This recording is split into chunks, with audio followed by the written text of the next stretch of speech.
से पहले तो मैं ये बोलना चाहता हूँ कि माजरत के साथ पैथेटिक किस्म की परफॉर्मेंस बैटिंग और पैथेटिक किस्म की परफॉर्मेंस हेड कोच की तरफ से। उसकी रीज़न सबसे बड़ी ये है कि जो कोच एक्सपेरिमेंट कर रहा है, और हम बार बार ये कह चुके हैं कि भाई आप जो एक्सपेरिमेंट कर रहे हैं वो गलत एक्सपेरिमेंट कर रहे हैं। अगर आप वो एक्सपेरिमेंट करना चाह रहे हैं, वो आप वीक टीम के अगेंस्ट भी आपके वो एक्सपेरिमेंट कामयाब नहीं हो रही, तो फिर बड़ी टीम के अगेंस्ट आपके क्या एक्सपेरिमेंट हो गए? काफी टाइम उसके ऊपर जरा थोड़ा सा डिस्कस। वेस्ट इंडीज की टीम इस वक्त 9वें रैंक पर है, 10वें नंबर पे, नहीं 10वें से 9वें पे ऊपर आ गई है। हाँ, ऊपर आ गई। पाकिस्तान चौथे नंबर पे, 5वें पे चला गया होगा। ठीक है, 5 और 9। ठीक है, ये मैच हारने से पहले पाकिस्तान की टीम चौथे नंबर पे थी और वेस्ट इंडीज की 10वें नंबर पे थी। अब पाकिस्तान एक रैंक नीचे आ गया, वेस्ट इंडीज ऊपर चला गया। अच्छा, उसके बाद जरा बैटिंग पे थोड़ी सी बात कर लेते हैं। ठीक है, रिस्पॉन्सिबिलिटी सबकी है, रिस्पॉन्सिबिलिटी अब्दुल्ला शफीक की भी है, रिस्पॉन्सिबिलिटी साइम अयूब की भी है, रिस्पॉन्सिबिलिटी बाबर आजम की भी है, ठीक है, रिस्पॉन्सिबिलिटी रिजवान की भी है, ठीक तो है, सलमान आगा की भी है, सबकी है। मेरा सबसे पहले ये सवाल है कि जिस तरह मैंने बोला कि सबसे पहले बैटिंग पे बात करते, क्या मुश्किल थी बैटिंग, मुझे समझ नहीं आई। हम ये कह रहे थे कि जी टॉस जीत के पाकिस्तान को सबसे पहले बैटिंग करनी चाहिए, मिल गई, ठीक है, वो उनको मिल गई। हम ये कह रहे थे कि पाकिस्तान अगर 270-80 रन की इनिंग भी करता है तो ये वो टीम नहीं है कि बहुत आसानी से रन कर सके, ठीक है, लेकिन हमारी बैटिंग नहीं चल सकी। जैसा स्टार्ट लिया था साइम अयूब ने या अब्दुल्ला शफीक ने, क्या था, कोई बॉल स्विंग हो रहा था क्या, बॉल सीम हो रहा था, कुछ भी नहीं हो रहा था। हाँ। जाती चौके लगने लगे, दोनों तरफ से शॉट्स लगे। अभी फुटेज भी आपके सामने आएगी, ठीक है, शॉट्स लगने लग गए। जो साइम जिस बॉल पे जो है वो आउट हुए, ठीक है ना, वो जरूर वो शॉट्स वगैरह खेल रहे थे जिसकी वजह से वो आउट हुए, और उस विकेट पे ऐसे शॉट्स खेलने ही थे, वो आउट हो गए। उसके बाद हम बाबर आजम की मैं बात करूं, उसके बाद मैं बाबर आजम की बात करता हूं। ठीक है, बाबर आजम की जो वो है, ये फुटेज देखिए, ये फुटेज जो है, ये बाबर आजम का आउट, ये है बाबर का आउट, बाबर का। देखिए ये जो बाबर आजम आउट हुआ है, बाबर पे हम तफसील से भी बात करेंगे, लेकिन इस आउट को आप डिफाइन करें। ठीक है ना, ये जो बाबर आजम का आउट हुआ है, ये जब भी आप कोई भी दुनिया का बड़ा प्लेयर, अच्छा प्लेयर जब भी नया बॉल खेलने जाता है, उसके माइंड में बिल्कुल ये चीज़ नहीं होती, बाबर आजम के जिस तरह उसको बॉल पड़ गया है कि ऑलमोस्ट यॉर्कर्स टाइप पर पड़ा है, तो वो मुझे ऐसा लगता है शायद लेट हो गया। ये रिजवान का आउट है। रिजवान इतने सीनियर, इतने एक्सपीरियंस है, मुझे नहीं पता कि वो किस तरह की बैटिंग करना चाह रहे हैं, इतनी डॉट बॉल्स खेल रहे हैं। हुसैन तलत ने बहुत अच्छी एफर्ट की, बहुत अच्छी कोशिश कर रहे थे कि किसी तरीके से बड़ी इनिंग खेली जाए, स्टे किया जाए, रन्स करें किसी तरीके से। बहुत अच्छी इनिंग खेली, 50 रन की उन्होंने जो है वो कोशिश की। अब ये जो हमारी जो परफॉर्मेंस रही, ठीक है, 40 ओवर खेलने थे, बारिश 3-4 दफ़ा मैच ख़त्म हो गया, 40 ओवर खेलने थे लेकिन हुए नहीं। 37 ओवर में 141 रन हुए। अगर यही हमारा ऊपर से अगर अच्छा स्टार्ट होता तो क्या, अगर 37 ओवर ही हम खेलते जो बारिश की वजह से रुक गए, तो 37 ओवर में 171 रन होते, नहीं ज़्यादा होते। या अगर हम 40 ओवर खेल जाते तो शायद हसन नवाज कुछ ऐसी बैटिंग और अच्छी कर देते, 30 बॉलों में 36 किए, 200 या 210-15 जो भी वो हो सकते थे। ये तो चलो रन हो गए जो हमने किया। मैं सिर्फ ये कह रहा हूं कि यार हमारे लड़कों को रिस्पॉन्सिबिलिटी नहीं लेनी है। अब्दुल्ला शफीक 21 इनिंग में कोई 100 नहीं है, एज अ ओपनर है, सिर्फ 21 इनिंग में 5-50 किए हैं, ठीक है। सलमान आगा 40 मैच हो गए हैं, 6-50 है, आखिरी 8 इनिंग में 1-50 किया हुआ है, आखिरी लास्ट 8 इनिंग में सिर्फ 1-50 है। ओवरऑल 40 मैचेस में 6-50 है, 1-100 है। रिजवान आखिरी 10 इनिंग में 1-100 है, 1-50 है, ठीक है। बाबर आजम का भी मैं अभी बाबर आजम की जो मैं बात करूंगा ना, वो डिफरेंट तरीके से वो मैं डिस्कस करूंगा, ठीक है।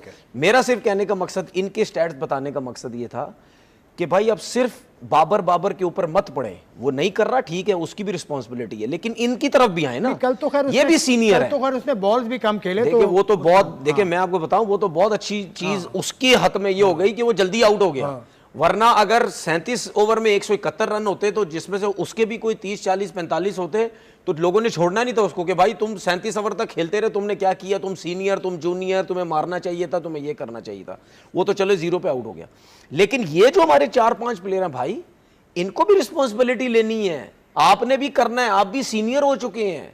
ऐसा नहीं है कि अब आपसे जान छुड़ाई जाएगी और सिर्फ बाबर और रिजवान के पीछे ही पड़ा रहेगा जी वो सीनियर। नहीं, 40-40 मैच हो गए हैं, 25-25 30-30 मैचेस हो गए भाई, आप भी सीनियर हो चुके हैं, तो रिस्पॉन्सिबिलिटी लें, ठीक है। अब पिछले मैच आप साइम अयूब को कह रहे हैं, अब्दुल्ला शफीक को कह रहे हैं। देखिए साइम अयूब के तो अभी 13 मैच है ना, साइम अयूब के 13 मैच है, उसकी परफॉर्मेंस भी अच्छी है, 300 150 किया, उसकी परफॉर्मेंस अच्छी है, उसकी मैं बात नहीं भी कर रहा साइम की, मैं अब्दुल्ला शफीक की बात कर रहा हूँ, मैं सलमान आगा की बात कर रहा हूँ, इन दो लड़कों की मैं बात कर रहा हूँ। भाई आप भी सीनियर हो चुके हैं, अब आपने भी रन्स करने हैं। अब ऐसा ना हो कि सलमान आगा T20 का कैप्टन, वनडे में खेलें कुछ भी ना करें, बॉलिंग में भी कुछ ना करें, बैटिंग में भी कुछ ना करें, तो ऐसा नहीं है, ठीक है ना।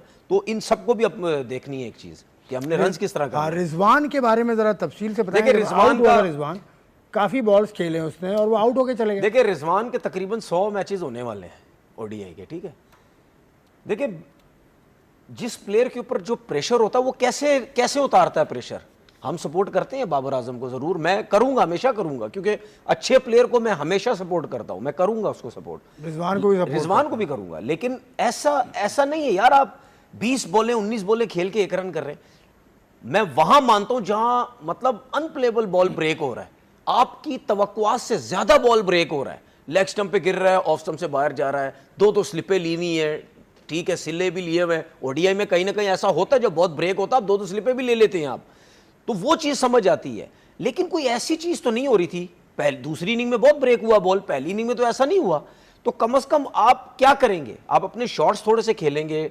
अच्छा मैं थोड़ा सा ना अपने जितने भी बैट्समैन, जितने भी सीनियर बैट्समैन हैं, मैं उनको एक चीज ये बताना चाहता हूं भाई, दुनिया के जो भी प्लेयर हैं वो जब फंसते हैं वो क्रीज में खड़े होकर नहीं खेलते हैं, वो थोड़ा सा आगे पीछे होते हैं, ठीक है ना। कभी डाउन द विकेट निकलते हैं, कभी एक्स्ट्रा कवर मारने की कोशिश करते हैं, कभी डिफरेंट शॉट्स खेलने की करते हैं, उल्टा स्वीप मारने की कोशिश करते हैं कि हम इस जोन से निकले जो हम फंस गए हैं बीच में, जिसे रिजवान फंस गया था। तो फिर जब आप 20-21 बॉलों पे खुद 1 रन कर रहे हैं, तो फिर आप खुद सोचें कि आपके ऊपर कितना प्रेशर होगा। जिस बॉल पे रिजवान आउट हुआ है ना, वो उसका फेवरेट शॉट है, लेकिन क्यों उससे नहीं लगा, क्योंकि वो पैनिक हुआ था। वो भी शॉट उसने घबरा के मारा है कि यार इतनी बॉल्स हो गई है, मेरे पे रन नहीं है, जिसकी वजह से उससे शॉट नहीं लगा। तो ऐसा नहीं यार, अगर इतनी क्रिकेट खेल रही है तो आप कहीं ना कहीं डिफरेंट नजर आए। सीनियर क्या होता है कि चलिए जी आपसे शॉटें नहीं लग रही ना, लेकिन आप उस मुश्किल सिचुएशन से सिंगल डबल करके निकालें अपने आप को। सामने वाला बोले कि नहीं यार देखो उससे शॉट्स नहीं लग रहे, लेकिन सिंगल डबल करके अपने आप को रिलैक्स कर रहा है, आप वो भी नहीं कर रहे। तो ये चीज सोचना छोड़ दें कि यार स्टे करेंगे, बॉलें ज्यादा हो गई, रन, या तो फिर आपने अगर इतनी बॉलें खेली है तो फिर इससे ज्यादा रन भी करके आए, वो तो चलो फिर ठीक है, बंदा मानता भी कि नहीं जी वाकई लगता है आप फंसे हुए थे, आपसे खेला नहीं जा रहा, लेकिन आप उस चीज को पूरा करके आ गए, लेकिन आप वो आउट होके आ गए। तो यार सीनियर प्लेयर से ये नहीं चाहिए, हमें सीनियर प्लेयर डिफरेंट नजर आना चाहिए। इस पूरी सीरीज में, इससे पहले की T20 सीरीज में हसन नवाज एक स्टार लगता है कि वो स्टार बन सकते हैं या देखो मैं आपको बताऊं, मैंने अपने शो में, अच्छा एक चीज बड़े मजे की बताऊं, मैंने 1-2 क्लिप देखे अपने बारे में, हसन नवाज के बारे में, 1-2 लोगों ने ना मुझे वो ना टैग किए हुए ना क्लिप। अच्छा सचिन से आपने मिलाया? नहीं सचिन ने भी कहा, नहीं सचिन ने भी कहा था ना, वही बात जो आपने, नहीं वो सचिन थोड़ा सीधा, नहीं सचिन वाला नहीं। जब ये शुरू में पाकिस्तान टीम में आया था तो मैंने बोला था यार ये टैलेंट है जिसकी हम बात करते हैं, ये टैलेंट नहीं। अच्छा वो लोग डाल तो देते हैं, वो मैंने बात उस वक्त बोली थी जब आप इसको बाबर आजम रिजवान की रिप्लेसमेंट में एज अ ओपनर लेके आ रहे थे, हम कितनी दफा डिस्कस कर चुके थे, ठीक है। 100 किया, फिर 2-0 भी किए, फिर 1-0 न्यूजीलैंड में किया, 1 रन किया, तो उसके बाद ये ऊपर से नीचे आ गया। तो वो जो मैंने बात की थी वो टैलेंट मैंने एज अ ओपनर बात की थी कि यार एज अ ओपनर ये टैलेंट नहीं है भाई कि ऐसी मार मूर के आउट हो रहा है। उसके बाद शायद इनको थोड़ी सी समझ आई, ये ऊपर से इसको नीचे लेके आ गए। अच्छा अभी भी आज भी मैं कह रहा हूं बहुत अच्छा टैलेंट है, ठीक है, ये मेरी बात लोग नोट कर लें, वो आगे पीछे करके बहुत डाल लेते, ठीक है। हसन नवाज के बारे ये मैं ही कह रहा हूं और शायद कोई नहीं बोलेगा, मैं दूसरी तीसरी दफा बोल रहा हूं। मैं हसन नवाज बहुत अच्छा टैलेंट है, लेकिन इस टैलेंट को मैं उस टाइम बोलूंगा बहुत अच्छा टैलेंट है जब अच्छी टीम के अगेंस्ट आएगा और तगड़े बाउंसर्स लगेंगे, फिर ये जब परफॉर्म करेगा उनके अगेंस्ट फास्ट बॉलर्स को। अभी भी कह रहा हूं मुंह की बॉल पे बहुत अच्छा खेलता है स्पिनर्स को, फास्ट बॉलर का जो तगड़े नहीं है, अच्छे नहीं है, मुंह पे देते हैं वो छक्का मारता है। मैं उस टाइम मानूंगा कि यार वाकई ये है टैलेंट। एक्चुअली साउथ अफ्रीका के ऑस्ट्रेलियन, साउथ अफ्रीकन, न्यूजीलैंडर्स, ये जब आएंगे ना सामने, ठीक है, इवन इंडिया की टीम आती है, अच्छे फास्ट बॉलर्स जब पीछे आएंगे ना, तो ये जब खेलेगा तब मैं मानूंगा कि यार ये है टैलेंट। और उसके बावजूद भी मैंने आपके शो में यहां बोला हुआ है कि इस टाइम जितने भी यंग लड़के आए हैं उनमें मुझे सबसे बेहतर यही लगता है, ये मैंने बोला है। लेकिन मैं उसकी फायदे की बात करता हूं कि नहीं, आप अच्छे हो, आप और अच्छे हो अगर आप पीछे की बॉल पे बहुत अच्छे हो जाएंगे। आपके ख्याल में क्या उसके लिए नुस्खा है आपके पास? नहीं, मेरा क्या करे? नहीं, वो बहुत अच्छा है, बैकफुट पे अच्छा खेलना। नहीं, बैकफुट में पीछे की, मुझे पता है किस चीज का वो है, जिस तरह ये खड़ा होता है ना, इस पे पीछे की बॉल पे फंसेगा, जो बाउंसर इसकी बॉडी पे आएगा ना, वो इतनी आसानी से नहीं घूम सकता। तो क्या करे, स्टांस खोल ले। वही जो हम बात कर रहे थे कि ओपन हो जाए थोड़ा सा, ठीक है ना, ओपन चेस्ट हो जाए थोड़ा सा। इसका पता क्या है, जो भी बैट्समैन चाहे लेफ्ट होता है चाहे राइट होता है, उसका जो फ्रंट वाला पाँव होता है ना, फ्रंट, अब ये जिस तरह मैं बता रहा हूँ, ये दोनों, ये फ्रंट वाला पाँव है समझो नवाज का ना, लेफ्ट वाला, वो कभी भी पीछे वाले पाँव की सीध में नहीं होना चाहिए, उससे आगे नहीं होना चाहिए, ठीक है, वो हमेशा पीछे वाला पाँव आगे होना चाहिए, ये थोड़ा सा पीछे होना चाहिए। जब पीछे होगा तो आपका ये शोल्डर है ऑटोमेटिकली ऐसे खुल जाएगा, ठीक है ना, ये पाँव है ना, जब आप इसको पीछे लाएंगे जाहिर पता ऊपर वाली बॉडी ऑटोमेटिकली खुल जाएगी, तो ये थोड़ा सा इसको ओपन करें, ठीक है ना, उससे ये होगा कि पीछे का बॉल बहुत अच्छा नजर आएगा और बॉडी पे जब आएगा आपको पुल मारने में, हुक मारने में इजी होगा, बल्ला खुलेगा, वरना आप फंस जाएंगे। अगर मिसाल देने कर वाजे करने की बात करूं तो मुझे आपके बताने के अंदाज से रिकी पॉन्टिंग याद आ रहा है। नहीं, रिकी पॉन्टिंग का स्टाइल ऐसे था। हर कोई थोड़ा, इतना ज्यादा थोड़ी खुलता है, कोई थोड़ा सा होता है, लेकिन ये जो फ्रंट वाला पाँव जो है पीछे वाले पाँव से आगे या उसकी सीध में नहीं होना चाहिए, थोड़ा सा पीछे होना चाहिए। सईद अनवर, रिकी पॉन्टिंग, सब दुनिया के जितने प्लेयर भी हैं, आप उनको सामने से देखें, दुनिया के जितने बड़े प्लेयर भी हैं, आप उनको सबको सामने से देखेंगे, आप उनका जो पीछे वाला पाँव थोड़ा सा आगे फील होगा, आगे वाला पाँव थोड़ा सा पीछे होगा। इसका मतलब ही यही होता है कि आप ओपन हो जाते हैं, थोड़े से आप ओपन होते हैं, तो उसमें ऑन खेलने का बहुत इजी ऑन खेला जाता है। तो मुझे ये है कि यार ये चीज अगर इसकी इसी तरह ही रही तो अच्छी टीम आपको नहीं छोड़ेगी। अच्छी टीम, एक और छोटी सी मिसाल दे देता हूं, जब आजम खान स्पिनर पे छक्के मारता था इंटरनेशनल क्रिकेट में, क्या हुआ, खैर उसका वेट तो बहुत ज्यादा था, उसके लिए तो था ही मुश्किल, बस जैसे ही आता था, इवन पीएसएल में भी देख ले, जब आता था फौरन फास्ट बॉलर लगा देते थे।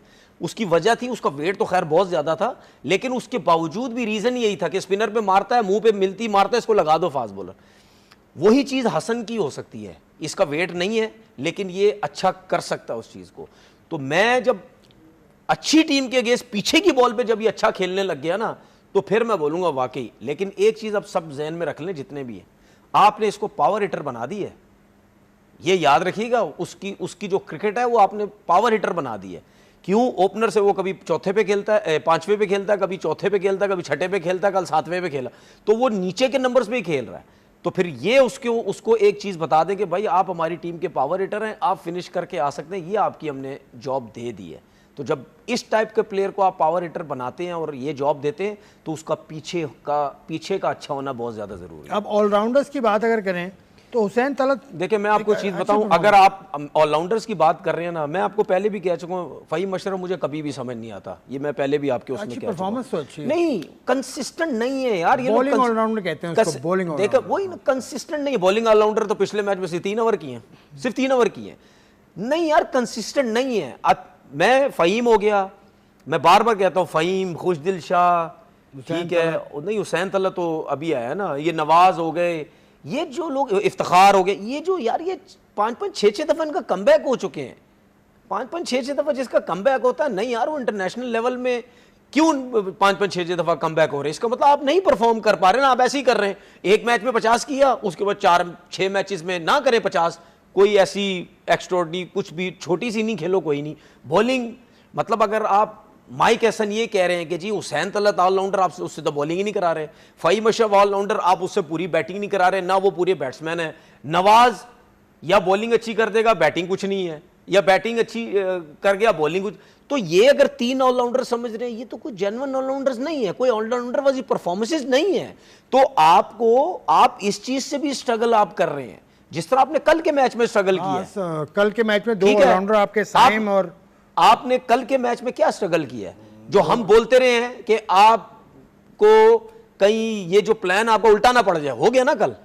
भाई नवाज ने अच्छी बॉलिंग की, ठीक है, उसके बाद जो है उसने अबरार ने अच्छी बॉलिंग की, साइम अयूब, सलमान ने तकरीबन दोनों ने 7-8 ओवर में 66 रन दे दिए। 6 ओवर में 66, ठीक है, उस विकेट पे जहां पे 4 रन बनाने मुश्किल 66 रन हो। था। अब यहां पे सुफियान होता तो क्या होता, फिर मुश्किल हो जाती, जरूर मुश्किल एंगल भी होती, चेंज हो और जाता। वेस्ट इंडीज टीम मैच हार जाती। वेस्ट इंडीज की टीम, इन्होंने 66 रन दे दिए, आप उसकी वजह से हार गए। लेकिन आप ब्लेम क्या देंगे, रिजवान की कप्तानी सही नहीं थी। भाई रिजवान की कप्तानी को छोड़ दो, आप सिर्फ ये बना के बैठे हुए हो T20 की सीरीज से पहले आपका हेड कोच ये सोच के बैठा हुआ है मैं नई प्लानिंग के साथ जाऊंगा, ऑलराउंडर के साथ जाऊंगा। नहीं यार, ऐसा नहीं होता भाई। ऑलराउंडर्स, अगर आप ऑलराउंडर से जाते हैं तो कराओ पूरे फ़हीम अशरफ को 10 ओवर पूरी बैटिंग कराओ, हुसैन तलत को कराओ फिर पूरे 10 ओवर बैटिंग कराओ, उसको नवाज को पूरी बैटिंग कराओ, ओवर तो करते ही है। तो अच्छा मुझे एक बात बताएं, अगर आप साइम अयूब पे जा रहे हैं या सलमान आगा पे जा रहे हैं, सलमान आगा की वनडे की इतनी अच्छी परफॉर्मेंस ही नहीं है, बॉलिंग में भी 18 रन दे दिए कल उसने जो बॉल किया। तो क्या साइम अगर बैटिंग में कुछ नहीं कर रहा या सलमान कुछ नहीं कर रहा तो आप क्या एज ऑलराउंडर खिलाते रहेंगे, सिर्फ बॉलिंग भी खिलाएंगे? तो फिर सुफियान मुकीम कहां जाएगा?